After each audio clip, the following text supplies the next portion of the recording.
Well, good morning, West Coast. Good afternoon, East Coast. And hello, friends in between. Welcome, everyone, to our 8th in a series of Denticon webinars, monthly reports following the trail of data. My name is Kathleen Lee, the Director of Customer Success for Denticon, and you, my valued client. Today is Wednesday, August 24th, 2016, and I hope it's a great day for you all.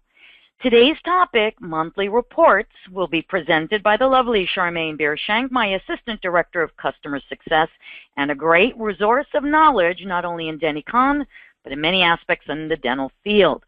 Now, as you may know, the webinar format is a 45-minute presentation of the topic, 15 minutes of Q&A.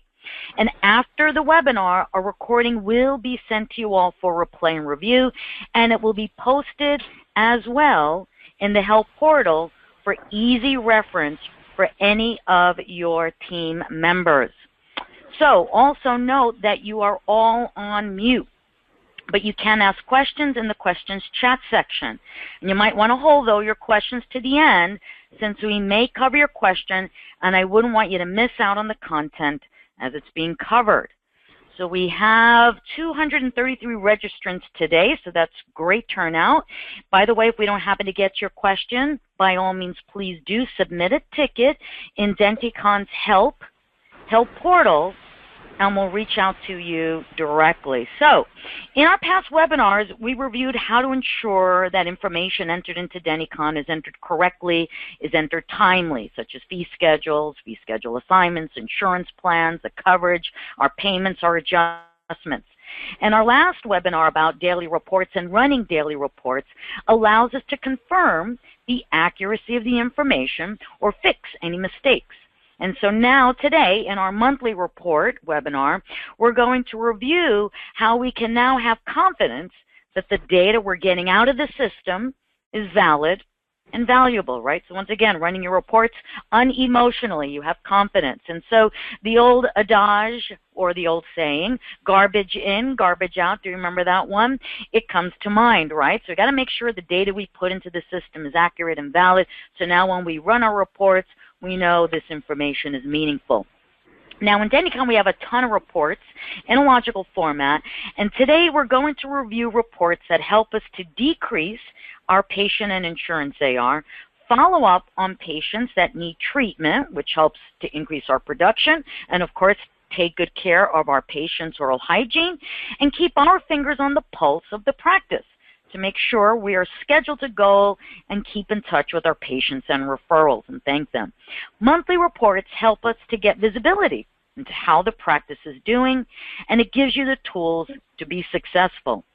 Now, by the way, I know everybody has their own little report fetishes, if I can say that, and their own report needs.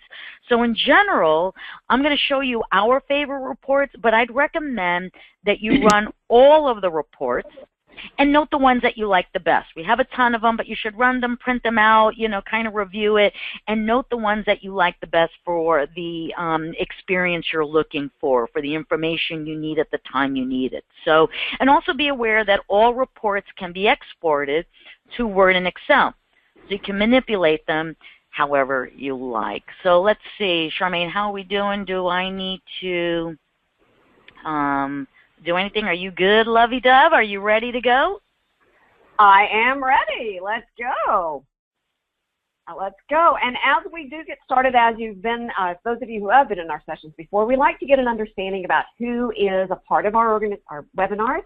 Knowing what our audience is as we present to you, it also helps us be more attuned to the people who are using Denticon. We, of course, have a great idea about who you are, but we like you to let us know as well so that we are making Denticon a better product for you, a better responsive needs to your dental organizations. And so we greatly appreciate your participation in our quick little polls as we go through the webinar. It does look like things are slowing down just a bit, so we're just going to close that poll real fast. We do appreciate your participation, and we let you see that poll as it was discussed and managed there. And we have a great number of multi-location practices here. We greatly appreciate your participation here as well. It looks like I just kicked myself maybe out of the session. This is just a chaos day. let me get back into that webinar. My apologies. Well, as Kathleen mentioned, we are going to be looking at reports for your organization, monthly reports that we generate, and go forward. I just accidentally clicked into a link I should not have linked into, and I apologize, folks. Come back to it, Charmaine. Yep, I'm coming. I'm trying to get there. I just promise. I just accidentally clicked when I showed the session, when I showed the poll rather, that it just kicked me completely out, and just kicked me out of the GoToMeeting. So sorry about that, folks. It's just a little human error on my part. Wow, I just cannot. Goodness. No big deal, Charmaine. As you're coming to present me. Am I coming? Am I getting here? I can't. Once you come, I'm the only one that's here, so Nino can see you to make you presenter. So come and join. Oh no. Okay.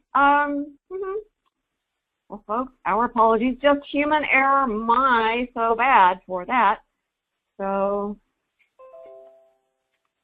all right, Kathleen, I'm gonna quickly make a little quick function here, but I'm going to take it back from you real quick. Yep. There we go. Here we go. So hopefully we are back up in view, and or I can leave. So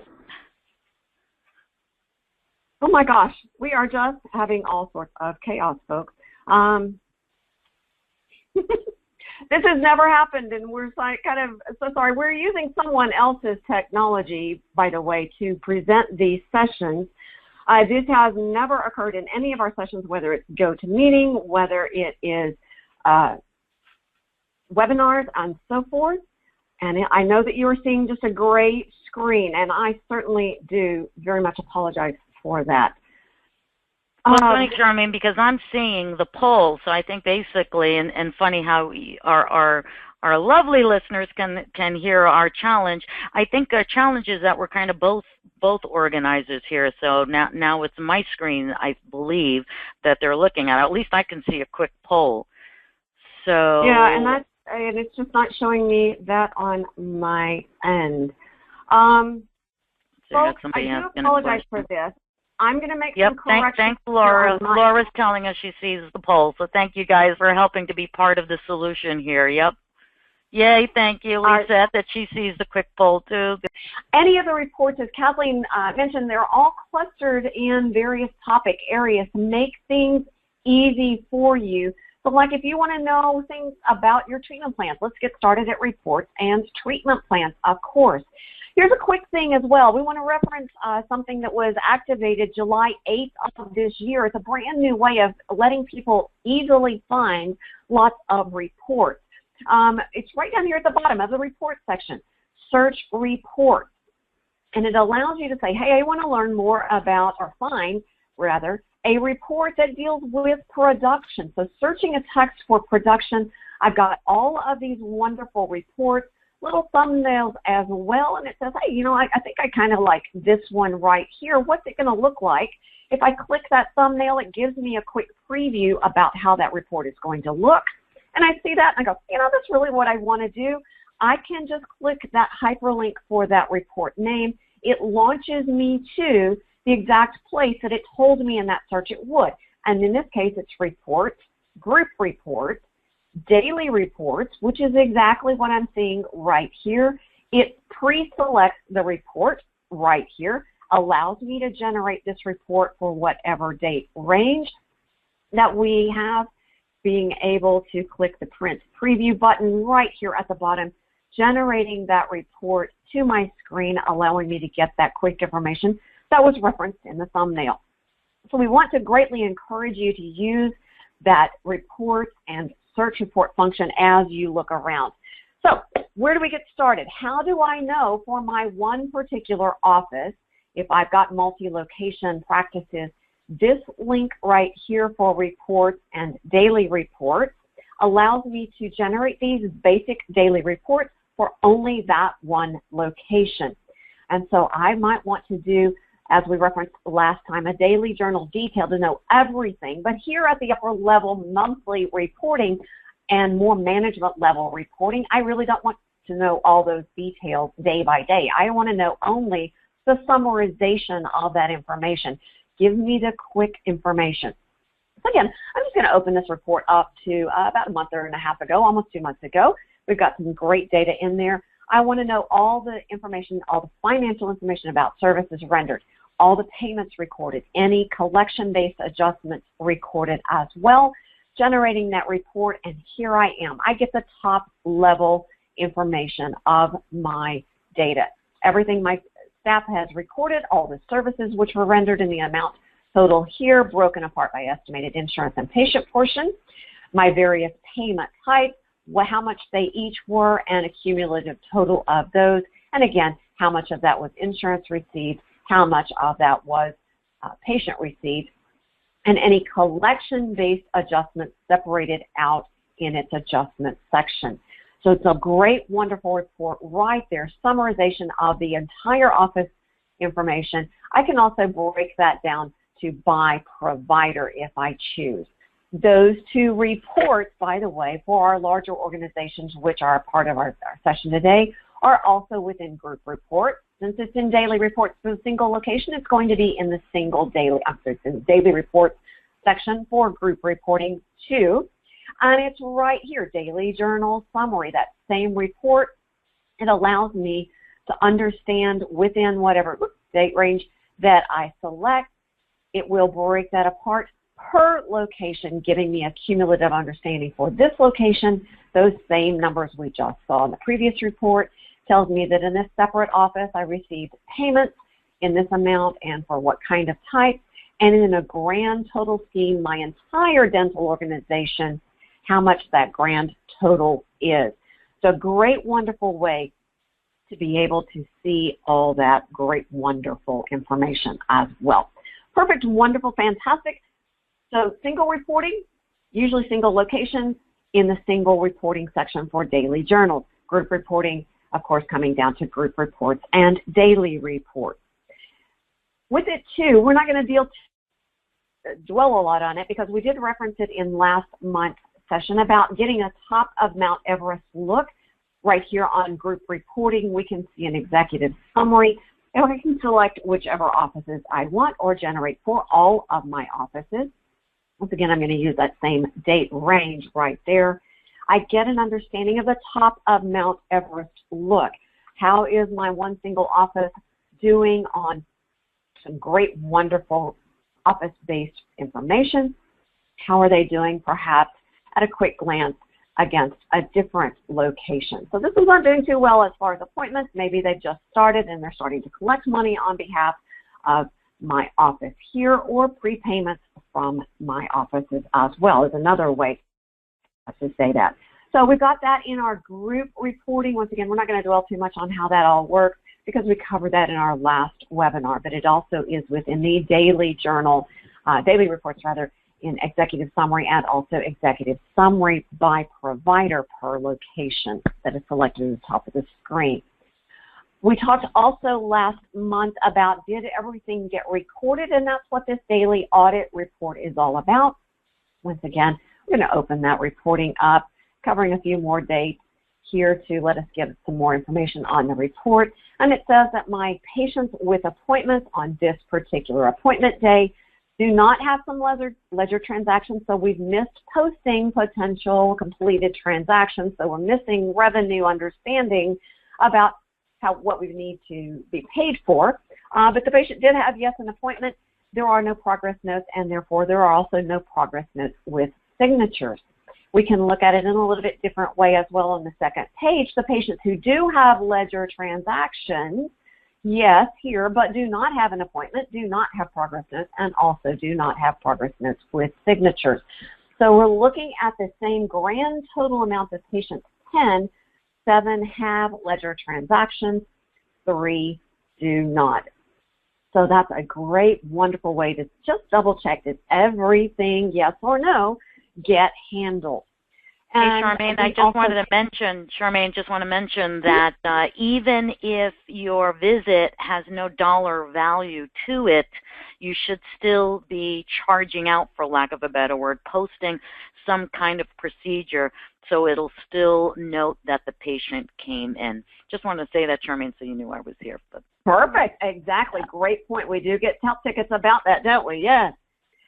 We also referenced in our last webinar about making sure that co-pays are collected, and we referenced our wonderful dear friends at Hawaii Family Dental for requesting this report here, Uncollected Copay, and they allow us to share that with everyone.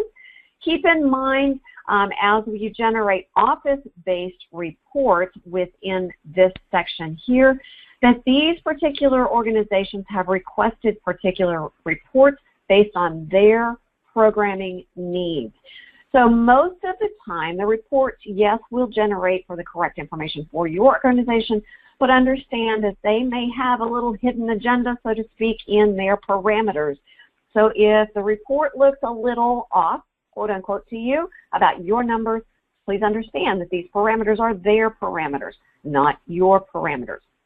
If you would like to have your own little grouping of office reports here for your own specialized reporting needs, the reports do incur a programming charge, but you would have your own little section there. So as we generate this report, we get to see in this date range that, yes, we missed 4 different patients on 2 separate dates of visit that they were seen. We had procedures posted, but we just did not get any money received from them on those dates of service. So they may have paid their balances eventually, yes, but on that date of service, they did not. So perhaps a little training opportunity. Remember, we want to get money paid when we have services rendered. So if that's your policy, we need to nudge our staff to make sure that that happens. All right, brand new report we haven't talked about. It's in here in management reports. How many people owe me money? Big, huge question of the day. I need to chase down those overdue responsible party accounts. As we do look at this, I want to notice that we do have a patient record here, Marigold Brown. Her responsible party is Dave Brown. That is the person promising you in the offices to pay every bit of money due to the office for services rendered, regardless if, in this case, insurance helps pay with that payment. We will see this name on the report, not this name, because the aging report says, show me the responsible parties who owe me money. Very key, important thing. The other thing is on a couple of the reports, several of them are office-based, meaning it's only for the active office that's selected here at the top, which corresponds to this responsible party's home office location. Some reports are able to say, hey, I really don't care where the transactions are recorded, whether or not it's in one location versus another. I just want to see what's the true balance known regardless. So with that known, understanding how the parameters work, this report, these 4 reports actually, at the top are office specific to only the transactions recorded in this active office here at the top. That does not allow us, or any of these 4 up here at the top, do not allow us to understand that maybe services were rendered, in this case in dental excellence, but the payment was received in Great Smiles. So this allows me to see only those accounts with a home office location of our dental excellence account, showing me that, yes, Dave Brown, as my responsible party promising to pay all the money for that family account, owes me money here, period. Now, in my multi-location practice, I want to make sure that I get a report that says, I want to know the absolute, true, no questions asked, balance due, do I need to chase people down? Because I'm really kind of tired of running this report here, calling accounts, and they say, hey, wait a minute, the last time I paid you, you said I had a 0 balance. Why are you calling me again? And so the question comes, let's generate the right report, and that's this one here. It says, regardless of which of my locations I record transactions, whether it's procedures posted as completed, whether or not it's payments received. Show me an absolute, true, unequivocal balance due for my account. And so right here does still show us, yes, Dave Brown, yes, does still owe that amount. But that aging by home office is so very key for our multi-location practices here in our session. Now, our single location practices, can you generate that report? Absolutely. You're just going to get the same information as if you generated it through here. So we hope that makes sense. We also do have this aging by home office. And notice that we also have one aging by home office with a balance status, and then aging with remaining contract balance by home office. So bottom line, if you are in multi-location practice, memorize, I always generate the by home office report. Group reporting for our large organizations, for that, again, is in management reports because it does it in the single locations as well. And here we go. We've got a aging summary by home office, and we have an aging by home office. Very good. Summary just gives you the summarization, top level numbers. The aging by home office gives you a little bit more breakout and understanding of that. Perfect. So we hope that helps everyone to get a handle on who do you have to chase down money. So as we think about chasing down money, we have to consider that sometimes the insurance company is who we need to concern ourselves with. And so we're going to go to reports and insurance reports. And we're going to just generate this outstanding claims report. Before we do, we need to consider, did everything get generated that I needed to? And as we referenced in our last webinar, so once again, we're not going to dwell too much on that, but we can generate a report to figure out what claims have not yet been created and therefore not transmitted to dental exchange for processing to the insurance carrier or insurance payment. As we also referenced last webinar, we generated this procedures on hold report, letting us know within whatever date range that we want to generate that report. Are there any procedures that I need to release in order to create a claim? So we're not going to dwell on that any longer on this report. We also referenced last session, our last webinar, to generate and basically, hey, do I have patients who I completed procedures, I did not yet have their insurance into their patient record, and therefore my procedures were posted as not yet being billable into a claim form. And so I need to consider those accounts, those patient records, change the billing order from no billing to yes, create a billing claim. And so this report right there. We're saying that we referenced them in the last webinar. Let us remind you that those webinars are always posted after we get the videos and recordings generated and rendered. They're going to be here in the self-help portal. They are going to be within our video topics section right here at the top of the list. Right here is the webinar section. We're going to click there and it shows you all of our webinars thus presented, all in sequence. So our last one presented was this one here, webinar number 7, daily report. So if you want to see what that webinar was all about, review that information, you can always click right here. It will generate that webinar right there for you and be able to let you see that at any time you desire. So we hope that you use that as well. So we covered those. We want to also just reference that, yes, we need to generate a report. What are the claims that I have, yes, generated so far that I have not yet been paid? All right. So I can do an outstanding claims report here in my group reports, by the way. This gives me a very top-level, big-picture understanding about which carriers have the most claims for the most money, who I might want to focus on. And so right here in this Dental Excellence office, I have 2 carriers with values of claims here in the amount of $75 to Blue Cross Blue Shield FET and $331 worth of claims to Delta Dental California PPO. Well, now, since that tells me that that's Dental Excellence, I need to figure out which patients have claims to those carriers. So I'm going to go to my single location insurance reporting function, generate that same named report, get an understanding of which patients have claims, and there they are. There's my 2 bits of information I just saw on that big picture report. Blue Cross Blue Shield for the claim amount of $75. It's for my patient, Ben Bright, who is also my subscriber. My claim was sent on, it looks like today, actually. I fell out a little bit. That's why they haven't paid that anymore, I guess.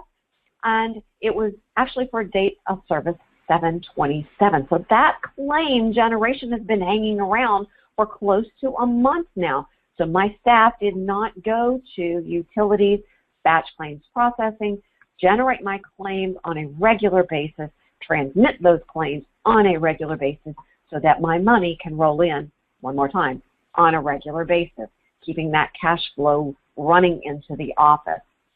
Very good. Well, on this one, we generated date of service 5/18. The claim was another month later, but it is now almost 2 months since Delta Dental has paid that claim. So, yeah, ring, ring, ring. We need to chase down Delta Dental. There's the telephone number right quick. We can call them. Wonderful, great information to be able to let us know that really well. Now, you notice also there's an outstanding pre-authorization claim report. And so you can generate that for pre-authorization. Sometimes we get questions about, hey, how many claims did I send in a particular date range for a particular carrier? And so that's what this report right here about claims list is all about. And you notice that you can generate that date range. I'm going to generate it from the first of the year, see what I have. And by default, it's just going to show me all the closed claims. But I might want to consider that I want to see all the resolved or paid claims. So just mark that box down at the bottom. If I want to know all of my carriers, it already defaults that information to me, or I can select a particular one carrier in my account. I'm going to leave that as all.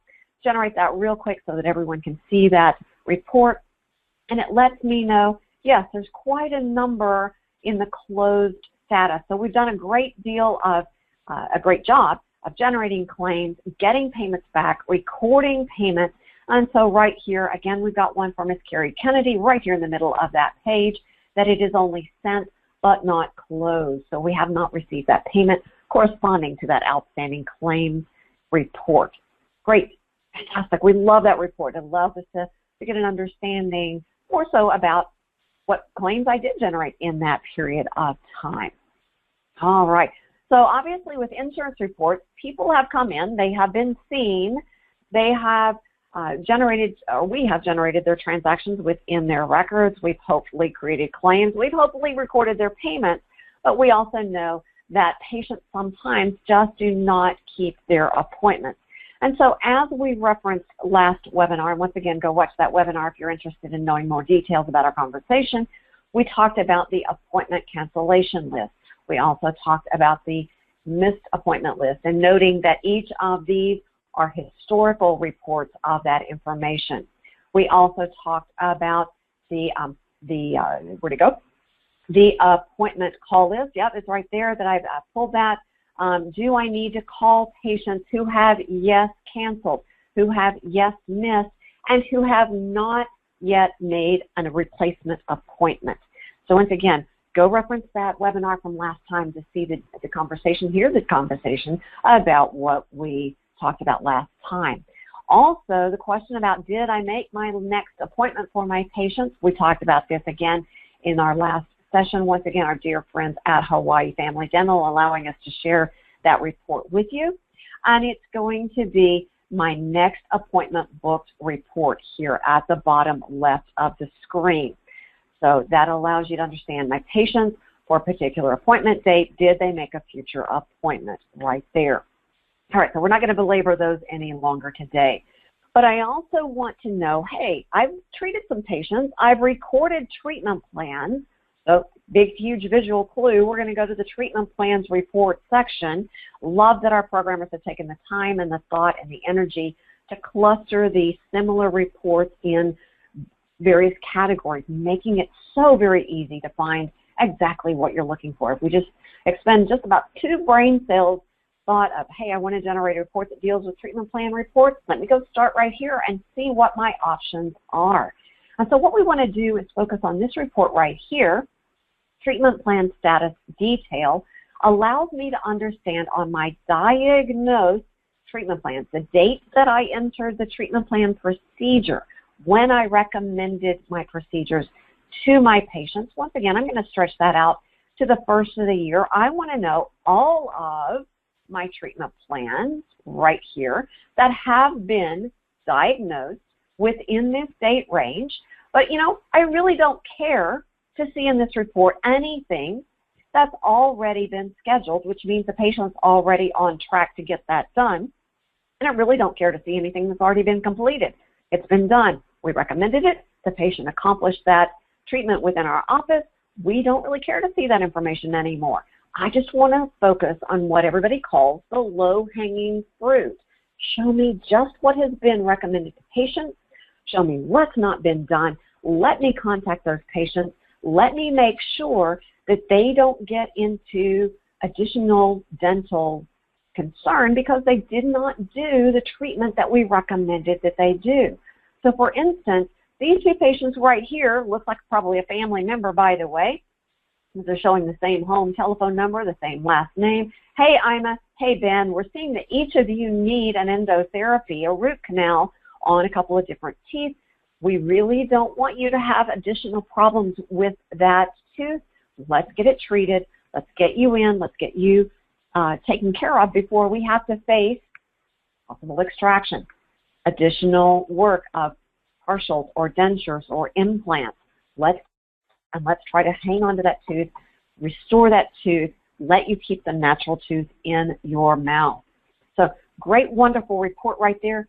Just in my very small example account that we're dealing with here, only with looks like 5 different patients, my summary tells me I'm hanging on to $5,500 worth of potential treatment just in those 5 patients.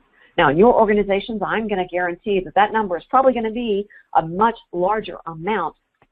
That's a great amount that can help keep the offices open and running and cash flow coming in. So you might want to make sure that you run that report on a periodic basis, at least a monthly basis, because that's what we're talking about right now.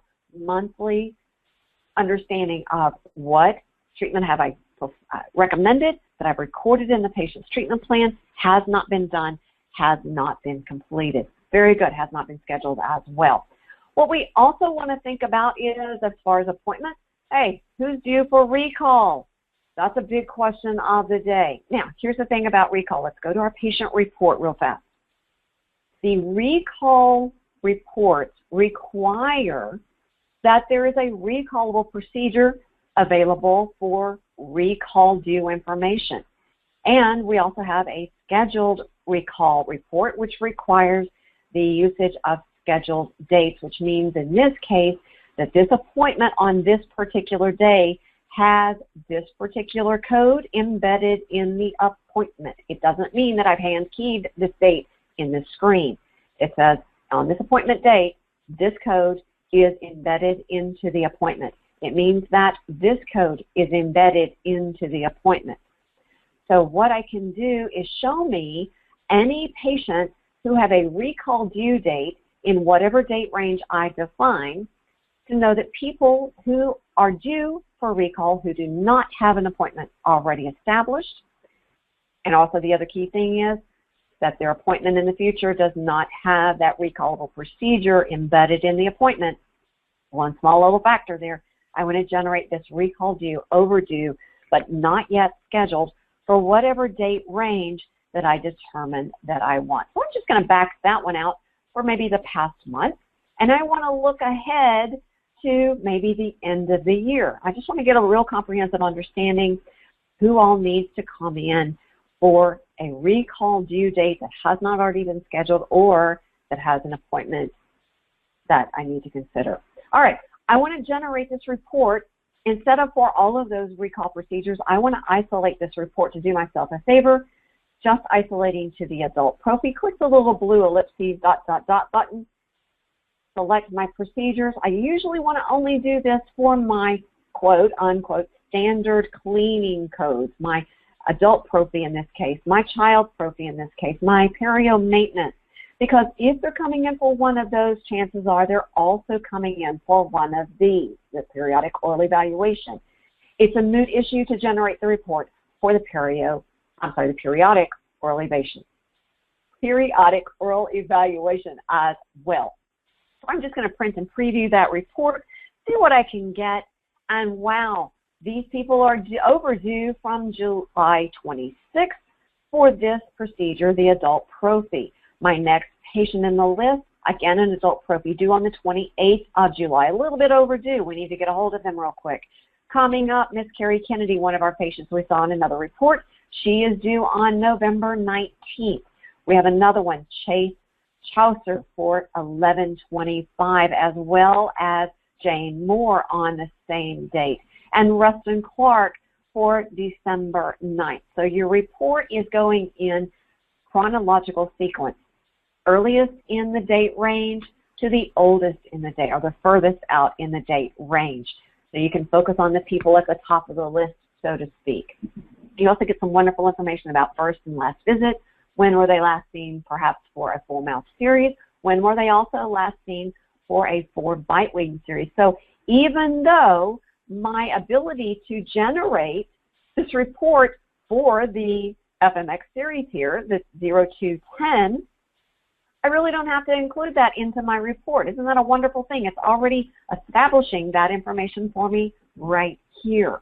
So regardless if you're tracking that recall procedure or the 274 procedure for 4 bite wings in your recall screen, you can if you want to. That's great and fantastic, wonderful, good for you. But you don't necessarily have to do that as far as the reporting on this report. That's a great thing. We love our programmers for doing that for us. So we also want to consider that maybe that we want to see only the patients who are already scheduled in whatever date range. So I'm just going to say from today forward to the end of the year, same procedures, parameters, whatever I decide for my report. I can understand that, wow, we've got 3 people already on track doing exactly what we want them to do. Make a future appointment for those procedures. Great and fantastic, wonderful. Now, this report right here, recall due report, combines the very specific information of this report, the very specific information of this report. Once again, we can generate for whatever date range we want. And if I generate that now, it tells me that, again, Mr. Steve Hilton, due for an adult prophy on or after July 26th, is not yet scheduled. But if I slide down here, one of my patients on my scheduled report, Mr. Michael Frank, he is already scheduled. So you get a comprehensive look at all the recall information. So whatever you're trying to do, as far as the information you're trying to receive, there you go. All right, so we'd like to ask you a real quick question as we launch into the next topic about financials. We promise, we hope, we keep our fingers crossed. I'm not going to lose you on this one, by the way.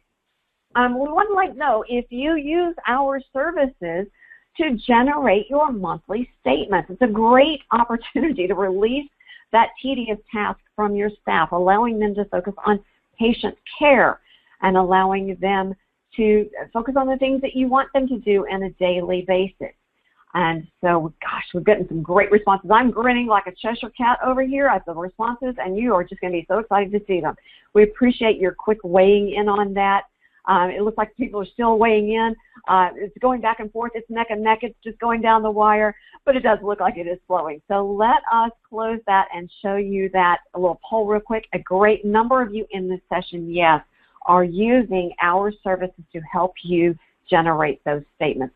We know that you're enjoying our ability to do that for you, taking away that tedious task of generating the statements, printing them off, potentially running out of ink and toner in your cartridges and your printers, having to reload those things, running out of paper, printing them out, folding them, stuffing them in an envelope, putting a stamp on them, all those tedious tasks. So we really do appreciate you letting us take that burden off of your staff for you. Those of you who are not using that, you might want to consider that. It's a very easy function for us. We use exactly the same parameters in reports and statements that we recommend that you do. In this screen, we are seeing, as Kathleen is known to say, we do not have a last statement date, which means this account never, ever, ever has generated statements to remind people they owe us money. So how in the world are they expected to pay us if they're not told they should? And so our responsible parties that we've seen in the aging reports need to gently be reminded they owe us money. We generate the statements on exactly these same parameters, that the account balance would be over $5, and a very important part of that is that the patient side of the account balance is $5 or more. That means if the patient side of the account balance is $4.99 or less, or even including credit, that responsible party will not get a statement. You can change that if you want to. If you're generating your own statements, feel free to do so. We also, by default, exclude a statement to any account where the patient portion of account balance is $5 or less, $4.99 or less, actually more specifically, where that patient portion is that amount and only you're expecting insurance. So if your account has a balance of $4.99 in the patient side or less, and all you're expecting is insurance, that account will not generate a statement. Perfect. We love it. I'm just going to generate that. Really key thing, we always slide way over here to the lower right-hand corner first. Give me a print statement. It generates my statement. It shows me all of my accounts which are due, shows me the amount that they're supposed to pay. It itemizes everything that has occurred since, drum roll, my last statement date. So since I've never generated statements, it's itemizing everything in perpetuity to those accounts that I have recorded. And so it will give me that understanding. Now, if a patient has, wow, Mr. Hilton's going to not like that, he's going to get a couple of pages, he needs to be told, oh, wow, he's going to 3 pages because, number one, he's had a lot of transactions. Number two, I've never generated statements. How in the world is he supposed to know that he now owes me $30, which looks like that contract billing amount? So we need to generate that statement, print that off, get him taken care of. So print them, send them to your printer. Don't close this screen or go anywhere else as far as reporting until you get all of those printed so that you know that you've got them all done. Just scroll down to the last page. Who's my last patient in my list? Miss Jane Moore. Once I see that particular report coming off of my printer, I know that I've got all of my statements generated. If I want a listing of all of the all of the responsible parties that got a statement generated, that's what this wonderful middle button is all about, print my statement report. And for those of you who allow us to take care of generating your statements for you, this is a great report so you get an understanding about which accounts are getting a statement generated on your behalf by our team so that you are proactively ready potentially for some questions from them. And so you might get a question from Mr. Dave Brown in this case. Hey, why in the world do I owe $104.17 to you? I thought my insurance was going to pay. Well, maybe it did. Maybe the claim has gotten back. Maybe they didn't pay it as you thought they would, and he still owes the money. So whatever the case is, you can go reach into that account, look at the ledger, answer their questions. Great, wonderful thing for you. Perfect. A very, very last, cannot stress out any longer, any more diligently, the last function for your statement is this. Please update your statement dates after printing them and or emailing them to your respective office statements. What this does on the update statement date, it will lock all of those accounts we just saw get generated a statement. It will lock those accounts, financial information, not allowing the staff to manipulate and change the financial transactions already recorded. So what I'm going to do is update my statement date. Tells me that reminder by closing out that statement date. I'm not going to be able to edit or enter any other transactions prior to yesterday's date. It is yesterday's date by default because we don't want you to do this function and have to send everyone home if that statement date is today's date. Because once you do this, there's not a way to mass generate an unclosed statement date. So do this, but be vigilant. Okay, that's all we can ask you. Is that okay? Absolutely. I'm going to do that on my account. It tells me, yes, those statement dates were updated successfully. It shows me that date right there Fantastic. Wonderful. I can now print, this is now active for me, I can print the last statement sent, which is only the information that we're seeing here. A little bit different look to the one that we just generated about the reports that were, statements that were going to be generated. It tells me which ones did get generated. Perfect. So it tells me what the balance was on that statement I generated, and it shows me what their current balance is. If they've made a last payment, it would have showed me that information here and shown me a reduction, hopefully, in their account balance. Fantastic. Wow, we need to chase down Miss Jane more, don't we? You bet. All right. So there we go. So what happens when an account gets a statement generated and we update statement date? It puts in a wonderful little message right here, statement sent, and the value of that statement. So prior to that date, I cannot financially change any of these transactions. Now, can I still send out this claim and pay this claim? Absolutely, because the generation of the claim is actually sending it out today. I assume we're catching that, saying we need to send that claim out today, and the payment will be received on a date after today's statement date. So yes, you can still create and generate and pay claims. The claim and payment and the generation will be on a later date. We hope that makes sense for you. Wonderful, wonderful, wonderful. So we want you to do that. We really, as you do that, you need to consider then, in this case, we've got ortho treatment in a contract. And as we're seeing here, our next periodic amount should be due, wow, we're a little bit overdue, aren't we? 8/1. So that means my staff did not go to generate the ortho payment charges or maybe the regular payment plan charges. So before I generate those statements, as a little bit of a backtrack, I need to come to this screen. I need to check mark all the patients who have a contract that I need to generate that periodic amount due to my office, post that patient amount to their ledger. Boom, that's done. Wow, I've got another claim I need to generate for Miss Marigold right here. I need to post that as well, that I expect additional insurance payments. And so we're going to go right into that ledger. So those were actually accomplished today, even though, as my note says here, that is posted today because I cannot go back in time prior to a closeout date or prior to a statement date to post something for the, let's call it, true due date. Okay, so your little notation there giving you some great information about, hey, why is this posting on the 24th instead of the 1st? Well, it's because my staff didn't go there on the utility function on the 1st. So always help yourself out. Go to your utilities, go to each of these two screens, generate your charges to the ledger, especially before you start generating your statement, so that everything that should be due within the month appears on the statement. Fantastic.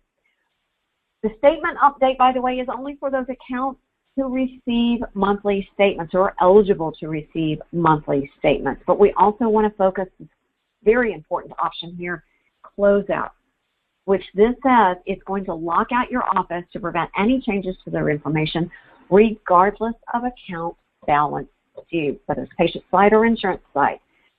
So what you have is the opportunity that says, I have a patient account or a responsible party account that has $4.99 or less on the patient side. I want to protect it from any of my staff manipulating the financial data. I want to lock it all in place. Let me close down. I'm going to do, again, yesterday's date by intention so that I don't have to send everyone home because I can't write any more transactions today. And as you see, this program can be done at any time. We recommend to consider a daily, a weekly.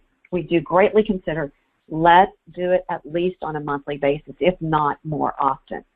When I do that, I can click close out. It locks out only this location here at the top. If I'm a multi-location practice and my central billing office, my administrative office wants to lock out everybody all at once, I'm going to do myself a favor. Close all my offices. I want my accounting records to stand. I don't want any changes. I want to be able to consistently generate a report and the numbers consistently be the same. Perfect. And so there we go. So I'm going to click close out in this case, lock everyone down. That closeout has been done successfully. and that is perfect. By the way, that same information is right here on my statement screen saying, not only did I lock up my accounts that received statements, but I also said, let's just go close out that date today. So right now, as of yesterday's date, that you can see our team communicating to each other in our instant messaging. Sorry about that, folks. That we see that all of my activities to lock in my financial data for data integrity, financial,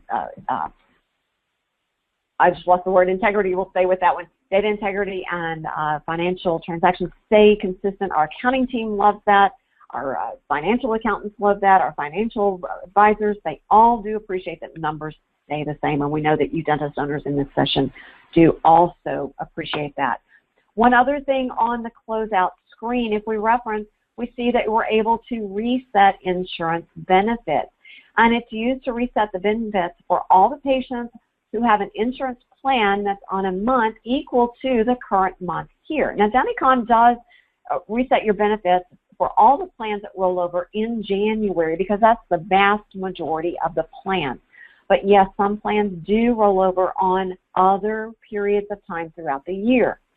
So every month, at the beginning of the month, you would want to come to this. It'll automatically show you the current month in the field.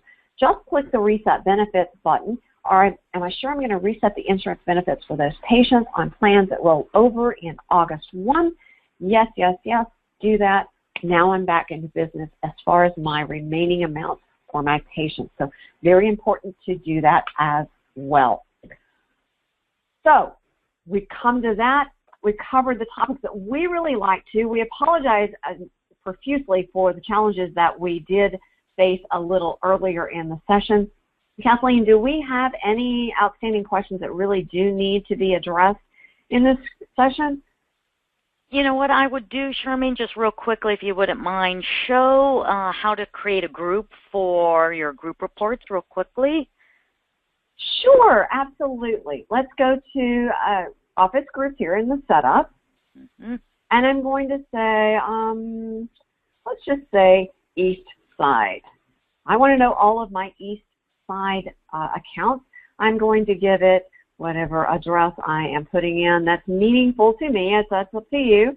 And I'm going to put, if I can make my numbers work here, my fingers work, there you go. Always when there's a zip code field, always put the zip code in first because it's proactively looking through a zip code database right there. And I can add perhaps that there's a West Side set of groups, and so that will be at a different location. And it gives me some opportunities, but it's various cities within that zip code. I'm just going to select Lake Forest there, click Save. And now with those two groups defined, I can go to my offices and say that my Dental Excellence office location is assigned to the group that I defined. And I can say that my Great Smiles location here is assigned to my office group for East Side. So now when I generate group reports and have the opportunity, do I want to generate for all of my offices as defined in the East Side group? Do I want to generate my report for all of those only in the West Side group? Or if I have multiple groups, I can pick which one I want or generate them for all. Great question. Thanks. Yep. And then Chrissy had asked, what's the difference? What does it mean when you do an report with remaining contract balance? So I replied to her, and I am, but if you wouldn't mind throwing her a bone there. And in the meantime, sure. I know, of course, we're over the hour, but, you know, we're happy to spend time with anybody who would like to stay with us. If you have any questions you want answered, please put it in the questions section, and we'll get to it for those that can stay. But go ahead, Charmaine, show us that sure. remaining contract balance there. Sure. Right here we go. It gives you the same information that we saw on the aging by home office or even the aging for simple one locations in practices. But it also gives us 3 additional columns off to the right, the remaining contract balance for regular contracts, and also the ortho contract showing the ability to understand does the patient have an outstanding amount due in deferment, And that the key is on the contracts, this amount is due in deferment in future payments. So the total balance due right now is currently what's in the ledger due to the offices, but the contracts are showing, in this case, Steve Hilton has a contract that he has $53.80 still due in deferment, whereas Dave Brown here in his account, there's a large patient amount due in deferment, and there's also insurance due in deferment. Great question. We also have this one here, aging by home office with balance status, giving us a little bit different look. Again, similar information, different issues. If I have written comments about my balance statuses, it will show me that information here. Regrettably, I've not done in this account. Maybe I can do that for a future webinar to show you those. Right, exactly. And so Maria Gloria asks if, she goes, for ortho account receivables, do we always go to remaining contract home balance? And so in general, I would probably say yes. Like Charmaine said, the home office is just showing you the cumulative services minus payments, so to speak, for any treating location. So somebody was treated in one place and then made a payment in another. Home office for sure. And in terms of ortho, same theory, right? Their balance is their balance. We're not pre-charging out all of their treatment or all of their periodics. So it's at least letting you know for now what the current balance is of any periodic charges that have been charged but haven't been paid, and best to do it by home office in case you have a billing office or a billing location that's receiving payments and entering those in. So the answer would be yes for that. And then is there, she says, can I generate a report to show monies due for today's schedule? So usually your routing slips will show that. Your scheduler hover tip will show at least what is the charge for today, reminding them to bring in their co-payment. Charmaine, I don't know if we have anything that says this is everybody that has an appointment today and what their balance is. Maybe if you've got any insight to that. Oh, that's a good question. Absolutely. Actually, I believe that this one will, no, that's not this. I thought that I saw one. I'm not coming up in the top of my head. Yeah, that one just shows production. There we go, right there. Yep. Go for it, Charmaine. I'll have to open the date range up. Now, this only shows us the balance due for things in the past. It doesn't show us anything that's scheduled for today. I don't believe. I don't know. I may be wrong. Boy, I haven't looked at this report in a long time. Yes, it does. Charges. There you go. Charges and then just current balance. The only thing you have to note, though, is this is confirmation list. So you're not going to get people that you confirm the appointment for. So maybe it would be good to run this report today for tomorrow or 2 days from now, since these people will be off the list if they're already confirmed. Correct. Yep, but as you're checking in and checking out your patients, right, you're going to see those balances. You're going to see those previous balances when you click checked out in the appointment book. You're going to see previous balance plus today's charges. Of course, that's a good live way of verifying that you know what they have a previous balance for. Let's see. So we're looking good there. Is there a number that I can call for questions instead of submitting a ticket?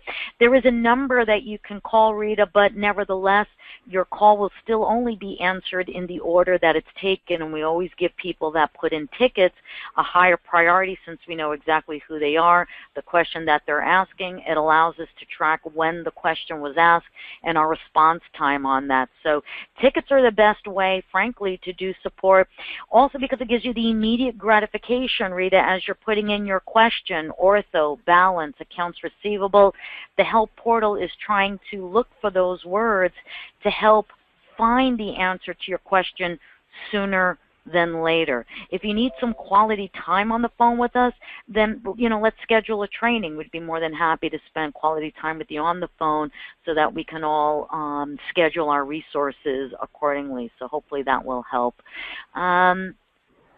So it says if the patient has a past due balance, it will show in the report. It shows you the report. The report shows you the balance that the patient has and then the production that's scheduled for that appointment. Yes, quality time. So yeah, Rita, by all means, put in a ticket.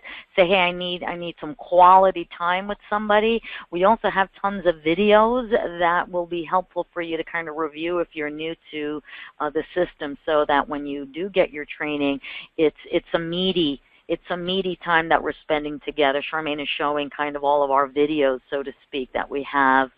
And it'll do it by clinical, by clerical, so it's a good way to kind of review. You can also go into a sandbox so you can mess around, play around, and not have to worry that you don't have rights to delete in your own office.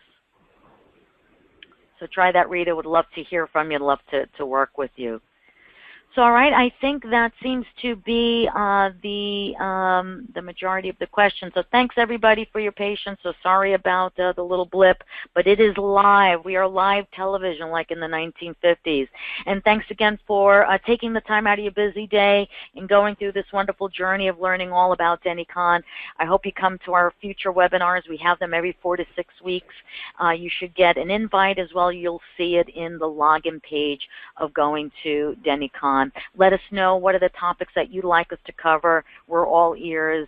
Thank you for helping us to support you. Have a great day, everybody. Thank you, Charmaine. You're welcome. Thanks, everyone. See you next month.